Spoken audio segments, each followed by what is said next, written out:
សង្សារឬស្នេហាអីទេ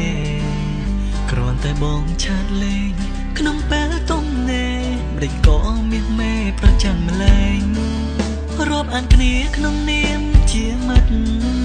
ដេចក៏វមិត្តអូនមិនចូលសួរគេគ្រាន់តែទុកឆាតលេងក្នុងពេលទំនេរហេតុអ្វីមាសមេមិនស្ដាំបងឬអូនគិតថាគេជាស្រីដេចក៏ពិសីអូនមិនសួរគេផងអូនប្រច័ណ្ឌខុសទំនង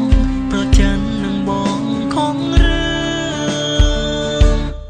អូនពូកែប្រច័ណ្ឌក៏បងមិនថាតែពេលខ្លះជីវិតអូនប្រច័ណ្ឌនឹងបងខំ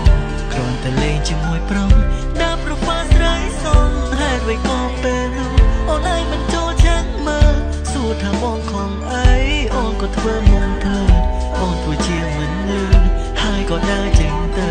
បងក៏ទ្រាំមិនបានហោថែអូនក៏ដើរផ្លូវអូនក៏យំងើហើយលួចជេរបងអាងប់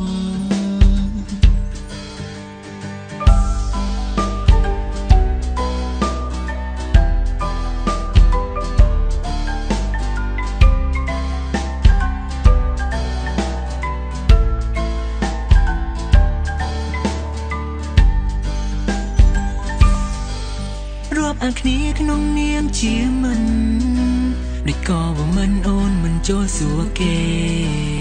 គ្រាន់តែទុំឆាតលេងក្នុងពេលទំនេរហេតុអ្វីមាសមេមិនស្ដាប់បងឬអូនគិតថាគេជាស្រីដូចក៏ពិសីអូនមិនសួរគេផងអូនប្រច័ណ្ឌខុសទំនងប្រច័ណ្ឌនឹងបងខំរឿងអូនពូកែប្រច័ណ្ឌក៏បងមិនថាតែពេលខ្លះជីវិតបងប្រច័ណ្ឌនឹងបងខំគ្រាន់តែលេងជាមួយប្រុសដាក់ប្រូហ្វាល់ស្រីសងហេតុអ្វីក៏ពេលនោះអូនឯងមិនចូលឆែកមើលសួរថាបងខំអីអូនក៏ធ្វើមុំភ្លើអូនធ្វើជាមិនលឺហើយក៏ដើរចេញទៅបងក៏ទ្រាំមិនបានហោថែអូនកណ្ដាលផ្លូវអូនក៏យំងើ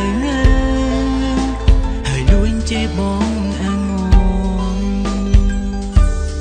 អូនពូកែប្រច័ណ្ឌក៏បងមិនថាតែពេលខ្លះជីវិតអូនប្រច័ណ្ឌនឹងបងខំគ្រាន់តែលេងជាមួយប្រុសដាក់ប្រូហ្វាល់ស្រីសងហេតុអ្វីក៏ពេលនោះអូនឯងមិនចូលឆែកមើលសួរថាបងខំអីអូនក៏ធ្វើមុំភ្លើអូនធ្វើជាមិនលឺហើយក៏ដើរចេញ